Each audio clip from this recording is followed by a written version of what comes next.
En Forma, con María del Carmen Meléndez Arias. Magazine de temas de actualidad. Arte. Historia.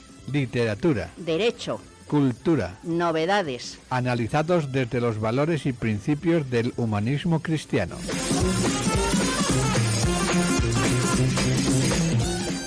Hola amigos, bienvenidos una semana más a nuestro programa En Forma.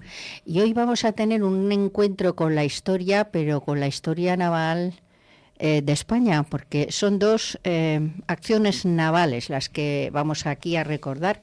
Primero, con don Francisco Vela, aquí a mi izquierda, Trafalgar, Churruca. En efecto, buenas tardes, sí, una de las jornadas más negras de nuestra historia. Bueno, pero... Sí, se compensa con que fue un día glorioso, heroico y épico, pero pues, no deja de ser triste. Bueno, pues, el fin de nuestra hegemonía naval. Nos quedaremos con la gloria, o sea, Churruca, el navío San Juan. Sí, porque es uno de los navíos más famosos de la época, motivado por su actuación en Trafalgar y porque Churruca también murió en esa acción. Entonces, son tres conjunciones que nos llevan a un mismo fin. Bueno, pues luego nos lo cuentas y luego nos vamos pues a Lucemas, porque este año 2025 se celebra el primer centenario del desembarco de Alucemas. Para ello, pues tendremos a Honorio Feito, que además va a participar en un ciclo de conferencias en el Centro Asturiano. A él pues le corresponde, pues como periodista, el desembarco de Alucemas en la prensa. Y bueno, aquí ya comenzamos corriendo para no perder tiempo. Saludamos a David, no se nos olvida, nuestro jefe, que aquí nos controla los tiempos y es el que nos da paso y luego nos lo cierra al final. Así es que, bueno, venga, comenzamos.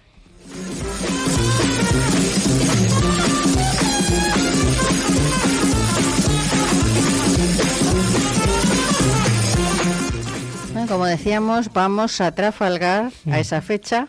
A ese año 1805 tan triste, ¿verdad? Y a conocer a Churruca.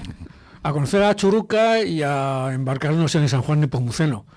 Un navío de 74 cañones, muy similar al San Telmo, como ya hablamos, y que tenía una larga ya carrera naval, tenía casi 40 años cuando accede a Trafalgar. Fue votado en 1766, creo, en Guarnizo, en Santander. Una pequeña base naval y astillero, muy poco conocido, pero del que hay una bonita maqueta en el Museo Naval. Yo, como siempre, las maquetas... Sí, la hemos visto. Exactamente. Pero tendremos que volver a verla. Hombre, claro, a este tipo de lugares hay que volver siempre. Bueno, pues es un buque muy curioso porque cuando estaba medio a construir llegó un cambio en la construcción naval española. Pasamos del modelo inglés de Jorge Juan al modelo francés de Gautier, y cuando vino este armador a Guarnizo no le gustó nada lo que habíamos construido. Vaya. Y mandó destruir todo y empezar desde cero con el San Juan, con lo cual ya es un nacimiento curioso. Fue muy buena esta solución porque el buque resultante salió un buque excelente, maniobrero, fácil de manejar, rápido, que podía incluso competir con las fragatas más rápidas de nuestra armada, algo inusual para un navío de dos cubiertas. Y sin querer entrar en todas las peripecias de su larga carrera, nos centraremos en el año 1805, que es cuando Churruca accede al mando del San Juan. El San Juan, que por cierto, para el que no lo sepa, es un santo checoslovaco, bueno, ahora es checo, un santo checo, un mártir que murió torturado y ahogado en Praga, y que curiosamente, eso no lo sabía yo, siempre se aprende algo, es el patrón de nuestra infantería de marina. Ah, no lo sabía. Claro, yo al principio me sorprendió, pero luego lo corroboré en otras páginas, y sí, como murió ahogado, entre otras cosas, pues... Churruca. No, Churruca no, digo el santo. Ah, el santo, estás hablando del santo. Del sí. santo, sí, y de su patronazgo de nuestra infantería marina. Eso, claro, que es el patrón de la infantería de marina, porque murió ahogado. Que me llamó la atención, y es por dar ese dato nada más. Porque no es normal que un santo extranjero tenga nombre en uno de nuestros barcos. Pero bueno, eso es algo totalmente... Hay que tener un patrón. Sí, curiosidades de la vida, sí. Pues bien, en 1805, en febrero, don Cosme Damián Churruca, ya brigadier de la Armada, accede al mando de San Juan, estando en el Ferrol para armar, más que para armar, para reparar, carenarlo y que saliera. Cosme Damián Churruca era un guipuzcoano de Motrico que tenía en 44 años. O sea, casi son contemporáneos, tanto Churruca como el San Juan, 44 a uno, 40 al otro, y es cuando accede al San Juan y ya viene precedido por una reputación de marino sencillamente fascinante. Desde chaval despunta en aritmética, en todas las ciencias dependientes de lo que era la Marina, en la Armada, lo que hace que con 15 años ingrese en la Compañía de Guardiamarinas de Cádiz. Sale de alférez de navío y su carrera va meteórica y de no ser por Trafalgar posiblemente habría llegado a las más altas cotas de nuestra Armada. Todos sus viajes que hace por a lo largo y ancho de nuestro mundo hispánico todavía se caracterizan por sus estudios geográficos, cartográficos, incluso astronómicos. En ese aspecto era un fiera. Incluso publica varios tratados astronómicos que son la sensación en todas las cortes europeas. O sea, aquí dice que era, como siempre hemos dicho, un marino, un oficial de nuestra Armada que además de militar era un científico, era un sabio, como se decía en aquella época, porque nuestra Armada, la prioridad era siempre la ciencia, levantar planos, levantar cartas marinas, no como otras marinas que lo suyo era sencillamente asaltarnos por el camino. Así que bueno. Ya sabemos a quién te refieres. Efectivamente. Pero vamos a nombrarlos otra vez. El caso es que en 1805 se hace cargo del San Juan, que está en el Ferrol, lo rearma, lo repara y lo pone de nuevo en mar con una rapidez y una efectividad pasmosa.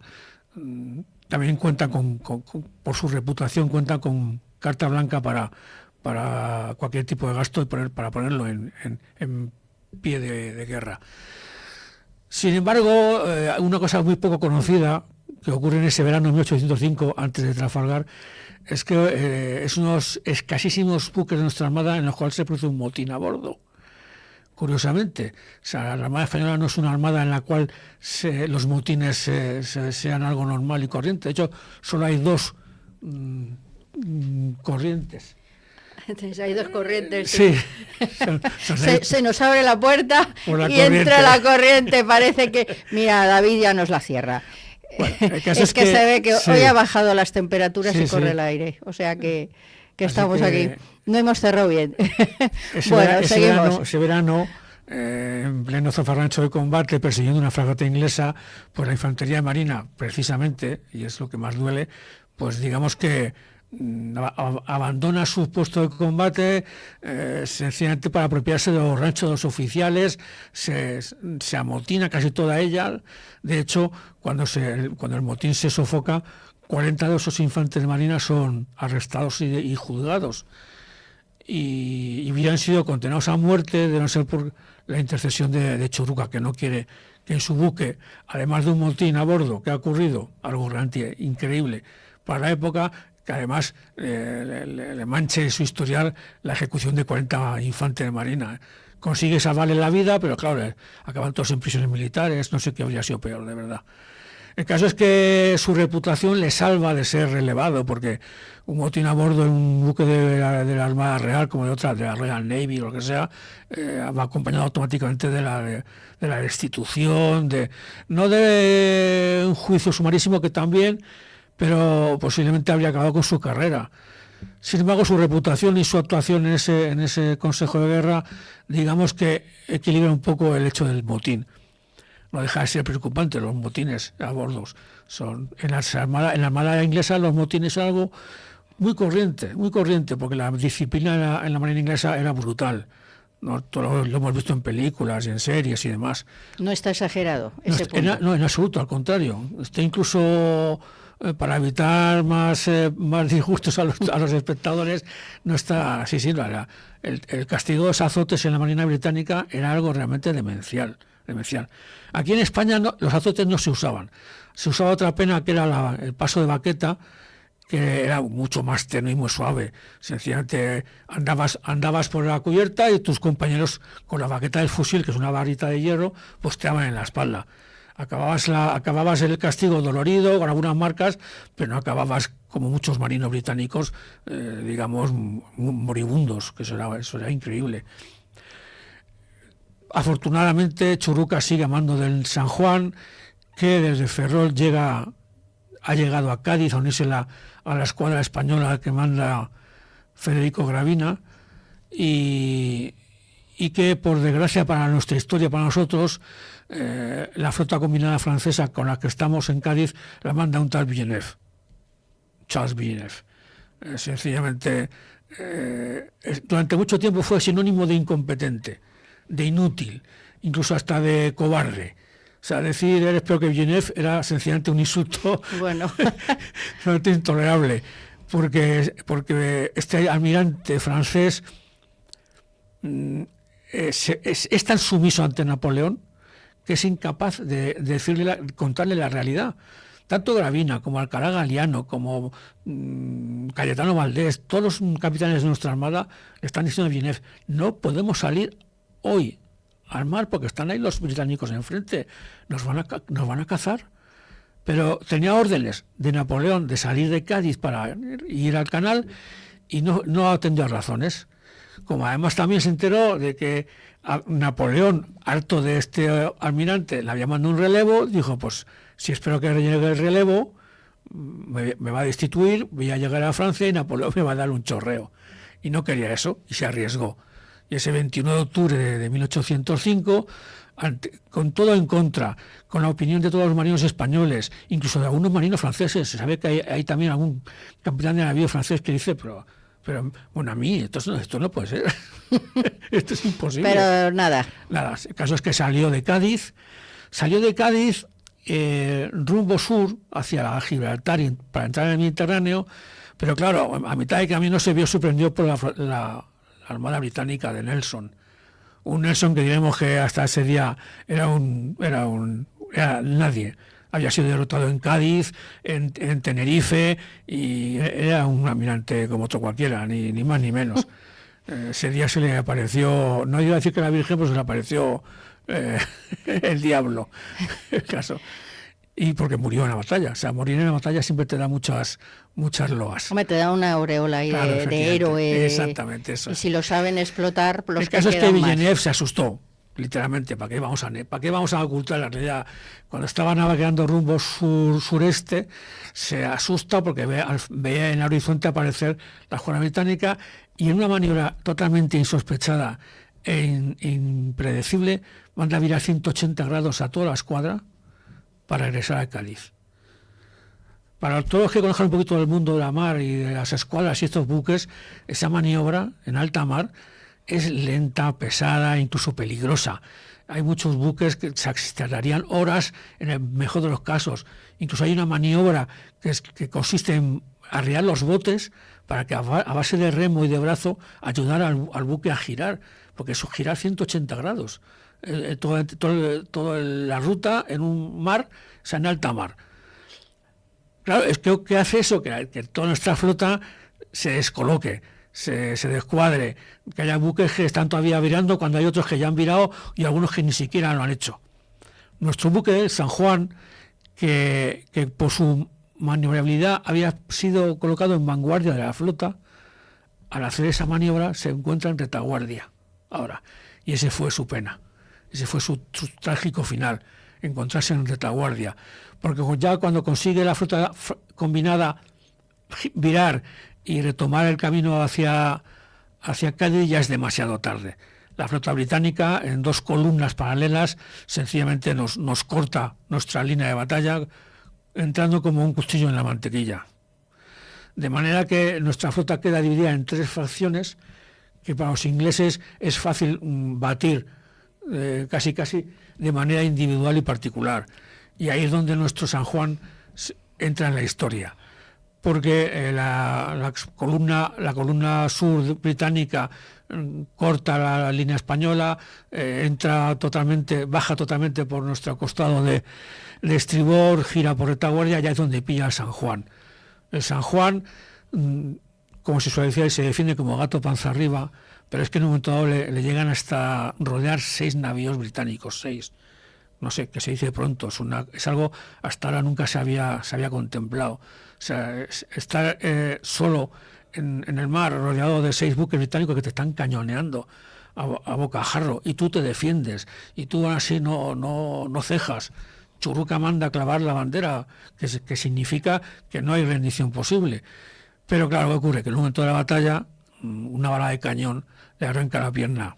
Creo que es la derecha, le arranca la pierna derecha, y entonces, pues claro, él, a pesar de todo, es una herida mortal. Y aunque consiguen ponerle en pie, él dice aquella frase, esto no es nada, muchachos, seguid el fuego, que parece sacada de una película, ¿verdad? Pero todo el mundo dice que lo dijo. Con el segundo de a bordo también muerto, con más de 110 muertos y 150 heridos, con las amuras totalmente agujereadas, incluso algunos proyectiles británicos atraviesan el casco de buque de babor a estribor. O sea, algo totalmente demencial, desarborado por completo. Al final, pues claro, no le queda más remedio.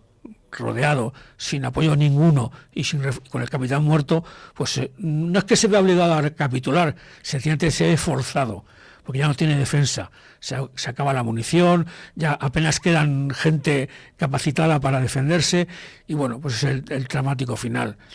Cuando los ingleses abordan el buque, se lo encuentran en un estado que realmente se les sorprende. Y como siempre digo, y lo decía el otro día hablando de Cuba, ante la indecencia de los políticos y los gobernantes y algunos reyes, los militares enseguida reconocemos el valor. Y cuando el capitán de buque británico que nos aborda ve a Churruca y ve todo lo que ha pasado, sencillamente se impresiona, le saluda, y al final, pues digamos que reconoce todo ese valor desmedido, ese espíritu de sacrificio tanto de él como de nuestros marinos. Por desgracia, el buque fue capturado, consiguió permanecer a flote y fue llevado a Inglaterra.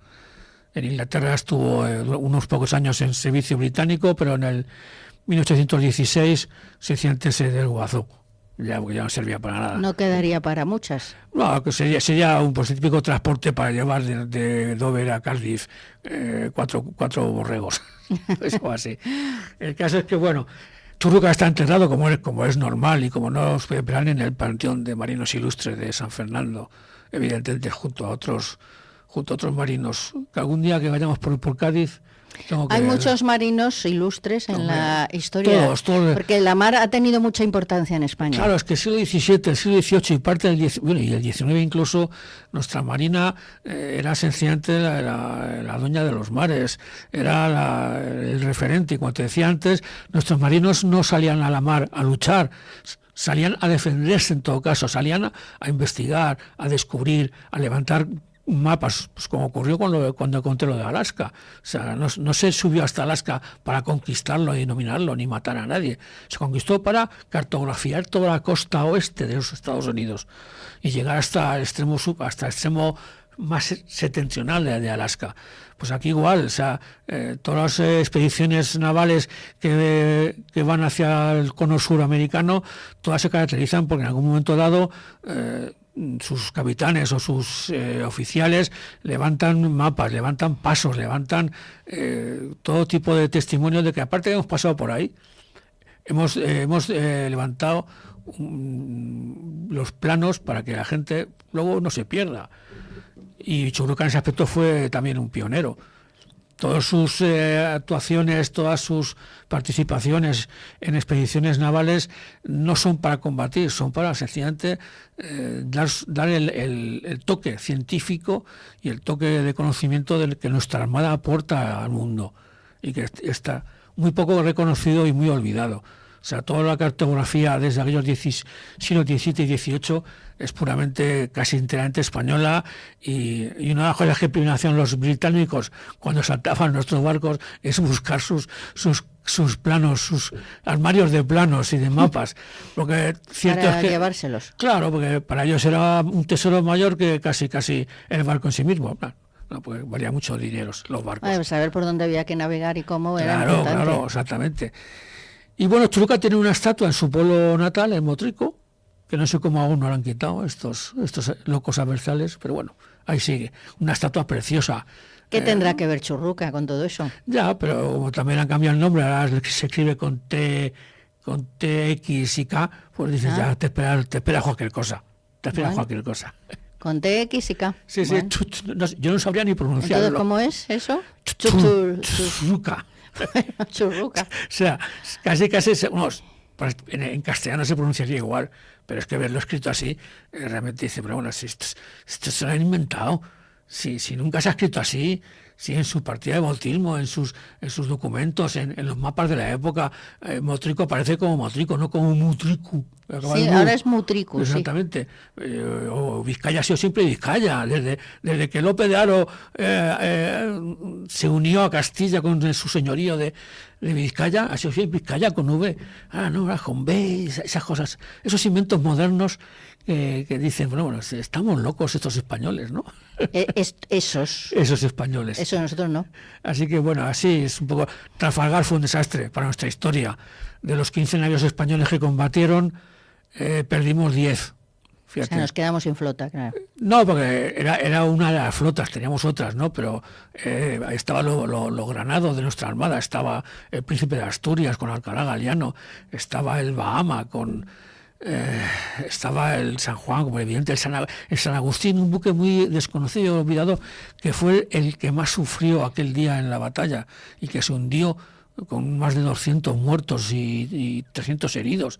De esa batalla de Trafalgar, lo peor de todo es la deserción y la huida de parte de la Armada francesa. De los 7 buques que conforman la vanguardia de la Armada combinada, 5 eran franceses y 2 españoles. El Neptuno, que iba en cabeza, ese vira y se une a la batalla, pero de los 5 franceses, 4 sencillamente se hacen los locos, ignoran las órdenes y siguen camino, o sea, huyen de la batalla. Y eso nadie lo discute, ni nadie puede poner peros a eso. Tremendo, ¿no? Tremendo no, sencillamente tuvieron luego suerte, porque fueron capturados a la altura de Finisterre, fueron capturados por otra armada británica. Si llegan a llegar a Francia, posiblemente los capitanes habrían sido reos de muerte, porque eso es intolerable. El 7º buque, que era el español, el San Francisco de Asís, creo que era, que sufrió también mucho en la batalla y acabó hundido en el temporal siguiente, cuentan las narraciones de la época que su capitán, que ahora no recuerdo el nombre, sencillamente estaba no solo indignado, estaba lanzando pestes y amenazando. Y dice, yo me imagino que de haber coincidido en algún puerto habría habido muchos duelos ese día. Pero el caso es que bueno, esos 4 buques franceses quizá habrían sido definitivos o decisivos, porque podían haber cogido a la columna septentrional británica por su retaguardia o por el costado de estribor, de babor. Entonces, la batalla podría haber tenido otro giro. Cierto que de esos 5, uno francés también gira, y también sencillamente junto con el Neptuno y el San Francisco acaban hechos desarbolados, hundidos, en fin. Pero al menos es lo que hemos dicho siempre. Hemos salvado el honor, aunque no hayamos salvado el barco, pero hemos salvado el honor, y por lo menos con eso tenemos para tener siempre la cabeza levantada y no gacha. Y las acciones durante esa batalla son totales. Villeneuve, por ejemplo, también como dato curioso, no sé el tiempo que nos queda. Todavía un poquito. Bueno, cuéntalo. Como dato curioso, fue capturado tras la batalla. Hay que reconocer que su buque se batió penal contra el Victory de Nelson, y que fue capturado y llevado a Inglaterra.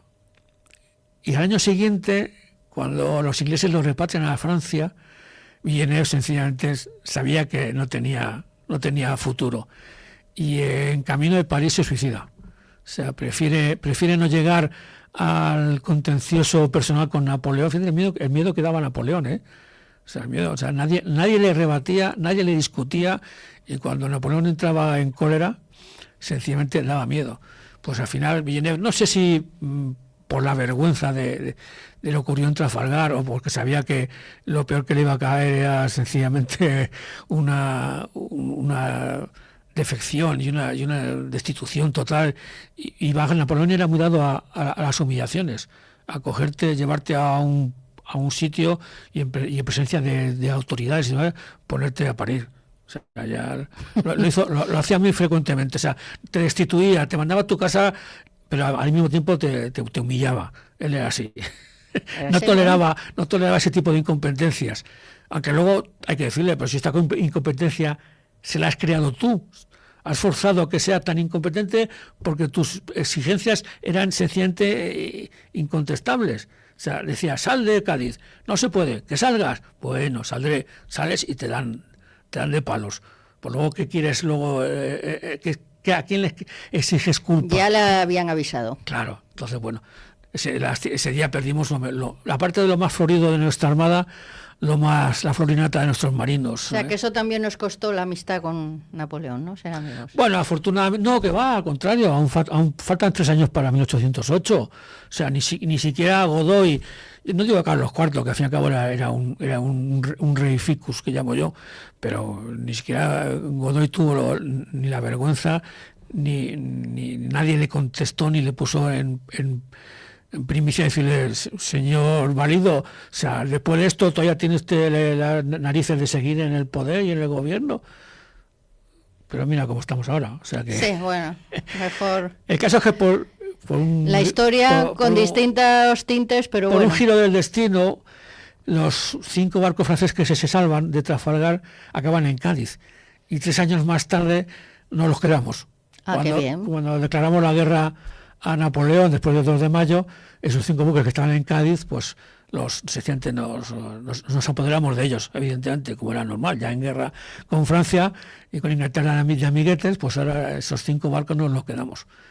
No compensaba, porque ya te digo, los buques que perdimos eran de los mejores. El San Ildefonso, un buque también increíble, maravilloso, cuya bandera sigue en Gran Bretaña, una bandera enorme, preciosa, una bandera de combate, que la están restaurando allí precisamente. Oye, habrá que ir al Museo Naval para ver todo esto. En el Museo Naval se conserva tanto el retrato de Churruca, sí, como la bandera de combate original del San Juan, porque nos la devolvieron a finales del siglo XIX, nos la devolvieron en un canje de trofeos. Yo te doy los que te capture a ti, tú me das los tuyos, y entre ellos vino la bandera, que estaba muy bien conservada, y ahí está en el museo. Yo la tengo dibujada en uno de mis archivos de banderas, y sencilla, rojigualda, grande, sencilla, con solo el escudo de Castilla y León, nada más, en un extremo, y fantástico. Bueno, y ahora nos vamos a ir a Lucemas, ¿qué te parece? Bueno, es todo lo contrario, Trafalgar. Claro, esto es una derrota, sí, claro. Sí, no pongamos también cortapisas, fue un desastre. Bueno, un desastre inconmensurable. Un desastre. Y bueno, vamos a una victoria que además solucionó algo. No solucionó, yo creo que solucionó todo. Puso fin a la guerra del Rif. Es el principio, que era una sangría. Es el principio del fin de esa guerra contra el Krim, ¿sabes? Entonces, la verdad es que es un desembarco que hay que estudiarlo, porque no es aquella operación aeronaval tan bonita, y también tuvo sus problemas. Y de hecho yo creo que lo que los yanquis estudian para el día de no es el éxito de la operación, sino todos los problemas que causa un desembarco precipitado y que no sea, y que te quede lejos de las playas, que es lo que pasó también en Normandía. Entonces, de eso debería haber sacado un conocimiento, porque en Alhucemas nuestras barcazas quedaron muy lejos de la orilla, y nuestros soldados, especialmente los que cazaron la invasión, que son las banderas de la Legión y los tabores de regulares, tuvieron que hacer los últimos 50 metros a pie, con el agua al cuello, con todo lo que se suponía para un desembarco. Bueno, pero eso en Normandía también creo que pasó. Claro, pero ahí está, porque yo creo que no sacaron ese provecho. Es decir, señores, y también, bueno, hemos visto, de hecho, los carros de asalto Renault que iban en las barcazas para apoyar el desembarco no pudieron ni desembarcar. porque no pudieron bajar a la playa. Pero bueno, se habrían hundido hasta la torreta. De todo esto nos hablará Sí. Honorio Feito, que está por ahí, o no ha entrado, Honorio. Ah, bueno, pues le va a llamar David para ver qué pasa, porque es que, bueno, son ya las 5:30, yo ya le dije... Bien, bueno, vamos a ir hablando de nuestras historias. Sí, bueno, estabas diciendo cosas muy interesantes del desembarco. O sea, eso vamos en... Es una vergüenza que no se haya, ya no digo celebrado, pero Hombre, celebrado no, pero sí hablar algo, sí, pero nadie... claro. Bueno, yo creo que claro, ahí hay una serie de personas implicadas. Claro, lo que ocurre es que a Como nivel... Primo de Rivera, o sea, Miguel Primo de Rivera, el general Primo de Rivera, padre de José Antonio. Pero bueno, es O que... sea, Sanjurjo, Franco. Uno ¿Cómo van ahora a dar, cómo Ya, te diré pero yo, vamos a ver. relieve a una acción No, en la pero que hay esas personas, la Legión? El principal problema es Marruecos. No es ni Primo de Rivera, ni Franco, ni Bueno, Sanjurjo. aquí en España sí. Es Marruecos. O sea, Aparte sí, Marruecos, claro, que contarle pues que... cualquiera de estos ahora mismo a nuestro vecino del sur, cualquiera de estos, y que parece que conmemorar algo así hubiera podido crear problemas diplomáticos, pero bueno. Ah, bueno, tenemos a Honorio por teléfono, así que entre directamente, ¿no, David? Venga, Honorio, Buenas tardes. estás ahí por teléfono. Al final, ya sabes, las nuevas tecnologías hay veces que fallan. Pues mira, hemos estado un ratito en Trafalgar, ahí viendo, nos ha contado Paco Vela, que está aquí conmigo a mi izquierda, pues claro, no le puedes ver. No. Pues, Encantado. le escucharás. Pues nos ha estado contando Trafalgar, Churruca, todas estas cosas. Y ahora estábamos entrando pues un poquito en el desembarco de Alhucemas. Y estábamos diciendo que es una pena que no se ha dicho nada del centenario. Sí, yo creo, bueno, es un silencio oficial el que se ha decretado, ¿no? Por parte de las autoridades. Bueno, pues esto tiene muchas interpretaciones, pero no sé. La conclusión que sacamos todos es, pues que este gobierno y las autoridades actuales, pues no sé dónde tienen el punto de mira ni a qué juegan, pero bueno, es que esto son cosas que están en la historia. No es algo que alguien se invente o que alguien intente montar un espectáculo pues con una idea que pueda ser mal vista por terceros, ¿no? ¿No? Esto es una cuestión de nuestra historia que requiere ser recordada y además que nos orgullece a todos porque salió bien, ¿eh? Es el principio. Yo digo que el desembarco de Alhucemas en la madrugada del 8 de septiembre de 1925 no es el punto final, es el principio del punto final. Luego queda un periodo de tiempo en el que España consolida su dominio en la zona en la cabila de los Beni Urraguel y de los Bocoya y de de todas estas cabilas o tribus que se habían levantado contra Almacien, y España representaba la autoridad del Almacien, y es el principio del punto final, que terminará pues con la pacificación de la zona después de 14 años, ¿no? de luchas, de reveses, de sufrimiento, de pérdidas de sangre, que es lo más doloroso, y de dinero, y de prestigio. Bueno, y hay un ciclo de conferencias para tratar el tema que habéis organizado, que se van a celebrar en el Centro Asturiano. Así Correcto. que cuéntanos todos los jueves de octubre, ¿no? Sí, será los 5 jueves de octubre, porque este mes de octubre nos trae 5 jueves, y efectivamente es un ciclo que organizó la Asociación de Amigos de los Museos Militares, la Historia y la Cultura Militar, y que, bueno, en colaboración con el Centro Asturiano, lógicamente. Y bueno, pues digamos que se van a celebrar una serie de actos que estaban en principio previsto hacerlo en otro lugar, en el Museo del Ejército, pero como no ha habido beneplácito de las autoridades, en este caso militares, para autorizar una exposición que se iba a hacer y la celebración de las conferencias, pues lógicamente el problema es que hubo que dejar a un lado la exposición y no hacerla, y las conferencias las hemos podido salvar y las hemos traído al Centro Asturiano de Madrid.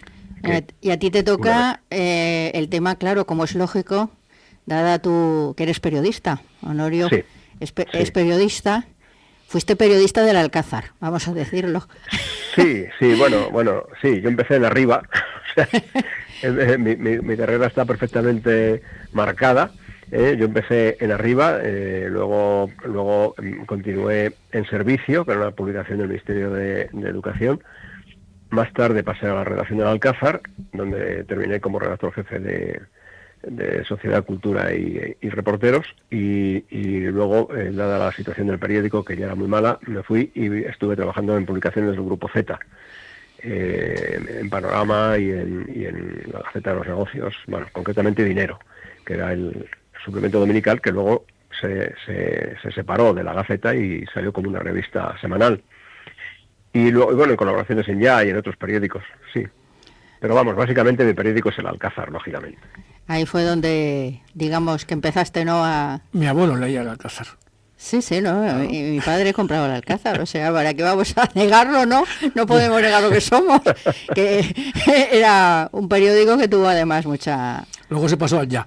Sí, eso era o compraban el Ya y el Alcázar. Yo mi padre compraba también el Ya. Es que el Alcázar, en principio, era un periódico de tarde, o sea, un vespertino, como suelen decir, y claro, se complementaba muy bien con los periódicos de por la mañana, o sea, el Ya era un periódico matutino, entonces los periódicos de tarde, como eran Alcázar, Pueblo y creo que Informaciones en principio, eran periódicos que se acoplaban muy bien con los de la mañana, o sea, se complementaban, porque efectivamente ahora recibimos mucha información a través de los medios audiovisuales y de la radio, y las redes sociales, pero en aquellos años digamos que no, y entonces había un vacío de horas entre, claro, un periódico de que sale por la mañana hay que hacerlo la tarde anterior, la tarde-noche anterior, esas horas que son la madrugada y hasta mediodía, porque los periódicos de tarde solían salir hacia las 2 o las 3 de la tarde, pues esas horas estos periódicos las cubrían. Los periódicos entonces tenían una misión más informativa, digamos, ¿eh? No era tanto la opinión, sino que era más informativa. Pero bueno, digamos que sí, que era un periódico que combinaba muy bien con cualquier otro proyecto, eso está claro. Oye, tú conociéndote, que investigas para cualquier trabajo en todas partes, registros públicos, privados, archivos, en fin, te recorres para esto de Alucemas, te habrás informado y te habrás reunido documentación, pero bueno, ¿cómo resultó en la prensa? Claro, aquello sería un acontecimiento en aquellos años, muy tratado en la prensa, ¿no? Efectivamente, porque la prensa en ese momento, estamos hablando de un tiempo que la prensa alcanza un desarrollo y una consolidación espectacular, entonces no tenía competencia directa con la radio, o sea, la prensa escrita, aunque son medios diferentes, pero es lo que acabo de decir, hoy recibimos información de muchas maneras y de maneras fáciles, pero entonces la información prácticamente, bueno, la radio empezó un poquito más tarde, ¿no? Y la televisión bastante tiempo después. La prensa, después de un periplo en el siglo XIX, se va consolidando y en este primer cuarto del siglo XX alcanza ya, digamos, yo creo que el cenit. Todavía quedaban algunos elementos a incorporar, las rotativas rápidas, etcétera, pero ya muchos de los, de lo que llamamos el progreso, ¿no? De inventos y cosas ya se habían ido aplicando y eran muchas veces periódicos de poca paginación, de 8 páginas, 6 páginas, 8 páginas, porque bueno, pues que estaban confeccionados así, pero periódicos muy bien hechos, con gente muy buena, muy buenos. Te sorprendería leer las crónicas, no solamente de Alucemas, de cualquier cosa, abrir un periódico y empezar a leer un artículo de fondo, es que es extraordinariamente bien escrito, y bueno, y es un momento importante. Entonces, a mí en un principio lo que me habían encargado era el impacto que el desembarco produjo en la prensa. A mí no me gusta la palabra impacto, porque impacto es la capacidad de sorprender a una sociedad ante una noticia. Del desembarco de Alucemas se viene hablando en la prensa y en la calle y en medios políticos desde que se consolida el protectorado en 1912. Y el desembarco se produce en 1925. Es decir, que durante 12-13 años el tema de Alucemas es como una especie de fantasma que está ahí permanentemente, del que se habla, del que se escribe, sobre el que se consulta, y no hay que olvidar que hubo 5 intentos o 5 planes de desembarco en Alucemas. Que el que triunfa o el que se elige es el del general Gómez Jordana, hijo, porque hay 2, Gómez Jordana padre, que hace un proyecto en 1913, y luego su hijo, que hace otro proyecto, que es el que se va definitivamente a adoptar en el año 25, en colaboración con Francia. O sea que el tema Alucemas está ahí, pendiente y permanentemente en todo ese tiempo, en todo ese periodo de tiempo. Por lo tanto, más que impacto, digamos, lo que le dedica la prensa al desembarco. Y efectivamente la prensa le dedica al desembarco pues mucha importancia. De hecho, son unos 60 enviados especiales, los que hay en Alucemas, los que hay en Melilla, los que hay en el Protectorado Español, unos 60 periodistas los que van con motivo del desembarco.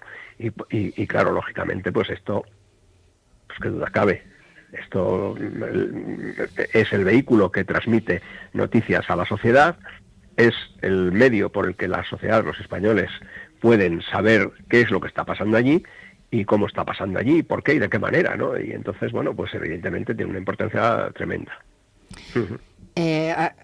Habrás tenido ahí material, bueno... Muchísimo. Sí, yo creo que habré consultado, es que no sé, hablo así, por una estimación así, más o menos, y sin exagerar, yo diría que 200 registros. 200, voy a estar bien. Sí, el archivo fotográfico y audiovisual de Alucemas es uno de los más espectaculares y completos. Yo lo sé porque lo he visto en compañía de algunos colegas de la editorial donde trabajo, que hicieron un libro fotográfico sobre Alucemas, y la verdad es que era espectacular.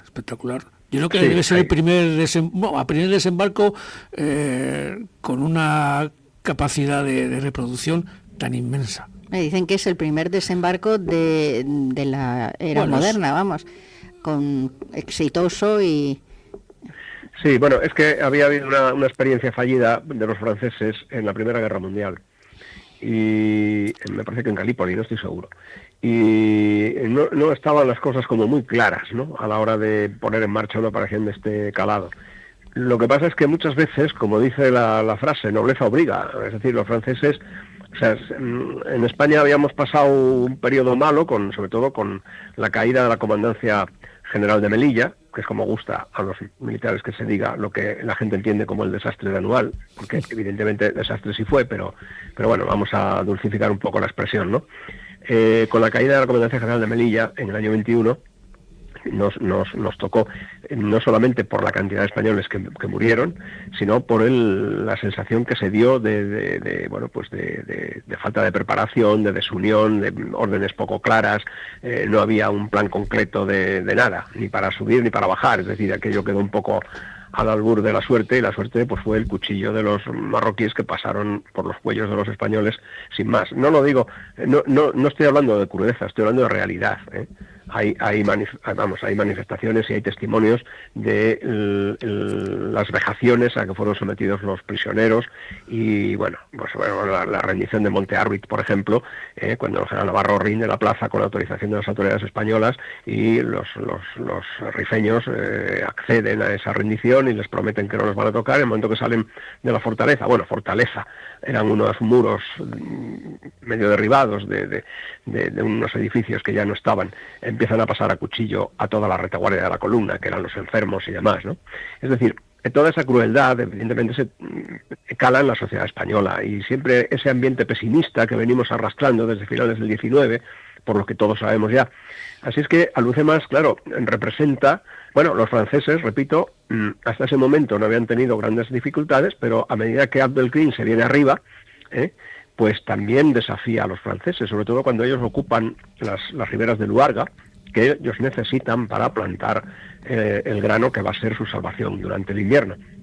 Pero más allá de lo que es la plantación o lo que representa la plantación, es que se ven con capacidad para levantarse y erigirse como una república independiente. La República Independiente del Rif, que incluso alguna organización estuvo a punto de admitir.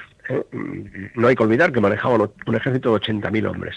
Y si es verdad que su material no tenían aeroplanos, evidentemente no los tenían, y creo que carros de combate muy pocos, pero tenían fusiles automáticos, estaban siendo suministrados de armas por potencias europeas, y tenían además en cuerpos de élite especializados de centroeuropeos y turcos que habían participado Guerra Mundial, que son los que diseñaron toda su estrategia de inteligencia y de manipulación de aparatos, digamos, sofisticados para la época, como las ametralladoras pesadas, etcétera, ¿no? Como luego se pudo comprobar. Bien, entonces, claro, cuando Francia se ve con esa presión, que además desbaratan sus líneas, están a 3 kilómetros de Fez, están a punto de quitarles, de interrumpir la línea de ferrocarril que viene de Argelia, están a punto de invadir su zona, no entienden la comitividad de esta gente, y claro, a Francia eso le descoloca, tal es así que el equivalente al alto comisario, que era el mariscal Leyte, que era un experto en temas nativos, había estado toda su carrera militar, se había jalonado en Madagascar, en Indochina y demás, durante 12 años, es intocable y es un señor de tremendo prestigio, y como consecuencia de una derrota sufrida en Viván en el año 25, o sea, en estas fechas que estamos hablando, es automáticamente cesado en su cargo y sustituido por el mariscal Pétain. Pétain, que es amigo de Primo de Rivera, pues encuentra la manera de que una colaboración entre ambos, porque ellos la necesitan también. Ellos la necesitan también.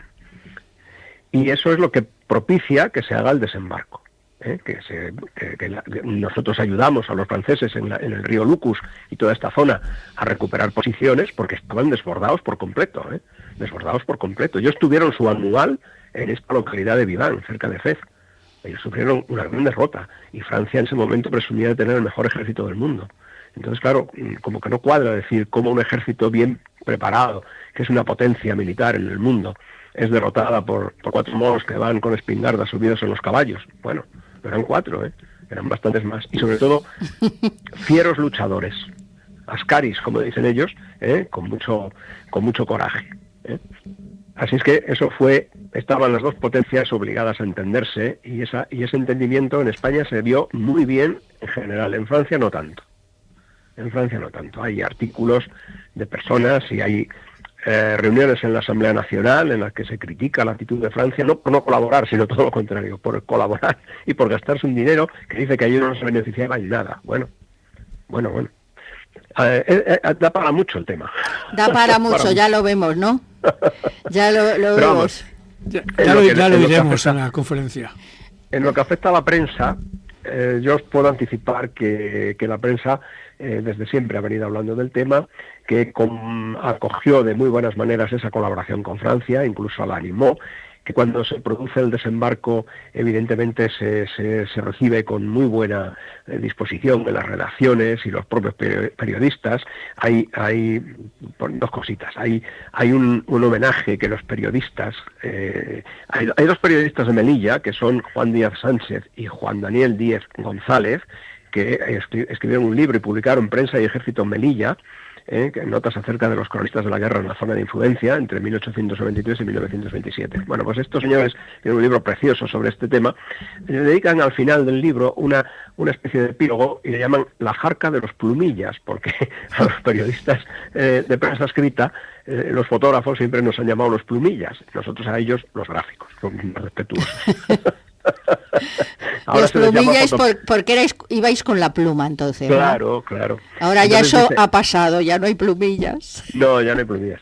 Entonces estos señores dicen la jarca de los plumillas, ¿no? Una jarca es un grupo de combatientes, ¿no? Que se movilizan en un momento determinado para una acción militar concreta. Hay una película que se llama Jarca. Sí, claro. Entonces, bueno, pues la jarca de los plumillas, por ejemplo, allá por el mes de octubre del año 25, en concreto el 15 de octubre, que es el día que hablo yo, o sea, 100 años justamente antes, hacen un homenaje a todos los caídos por la patria en las campañas de Marruecos. ¿Y qué hacen en el homenaje? Pues recaudan un dinero, alguien dona una corona de flores y ellos ponen una cinta que pone los periodistas españoles a los héroes de la patria. Es precioso. Bueno. La cinta con los colores de la bandera de España. Y el dinero que habían recaudado se lo entregan al presidente de la Cruz Roja para que compre cigarrillos para los soldados heridos. En el mundo de hoy, lo de los cigarrillos pues no lo vemos. Bueno, está prohibido ya, ¿no? Eso. Claro, hoy sí, pero en aquel momento no. Los fumadores son, pues, fumadores, cazadores. España ha sido siempre un país de fumadores. Sí, pero ahora ya no se puede fumar. No. Bueno, es que los tiempos cambian. Lo que sí cambian, pero ahora ya es que tenemos tantas prohibiciones.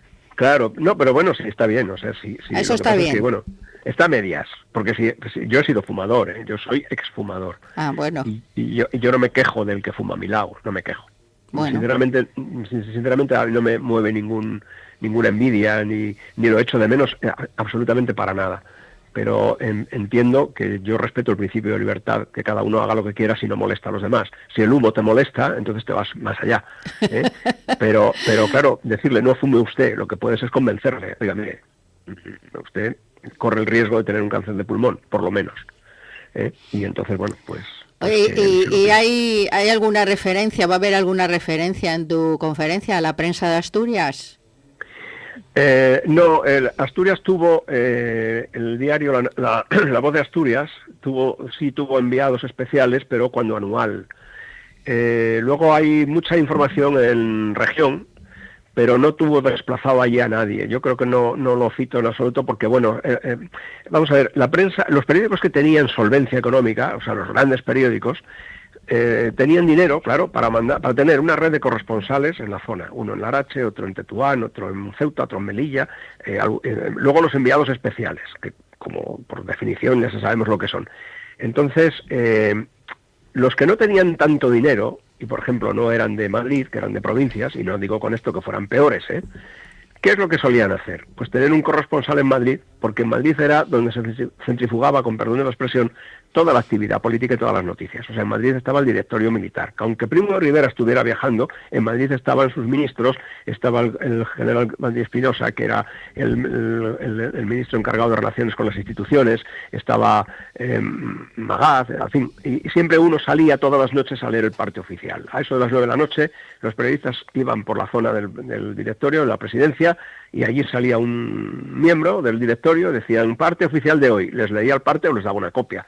Y esos periodistas iban a su redacción y al día siguiente salía impresa pues el corresponsal, por ejemplo, de región o de la Voz de Asturias, lógicamente se acercaba por ahí también. ¿Y quién era el corresponsal? Un periodista que trabajaba en Madrid, probablemente en La Libertad, o en El Liberal, o en El Debate, o en el ABC, o por ahí, que tenía un contratito, digamos, con el periódico asturiano, o salmantino, o de Cuenca, y redactaba un refrito, que se llama. O sea, leía los periódicos de Madrid y refritaba lo que había leído y sacaba un articulito. Y eso es lo que él mandaba allí. Entonces esos periódicos allí decían, crónica de nuestro corresponsal en Madrid, porque en Madrid es donde se aglutinaba todo.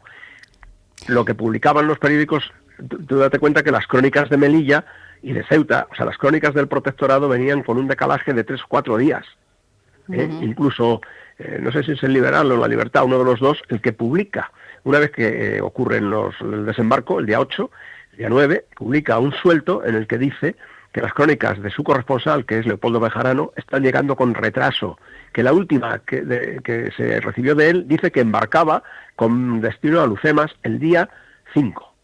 O sea, que hace 4 días que ese señor no publica. Y lo dice un poco para tranquilizar a los lectores y a todo el mundo. Decir, oiga, que no ha desaparecido ni le ha pasado nada, simplemente es esto. Honorio, o sea, ya nos dicen que nos quedan 2 minutos, nos dice sí. David.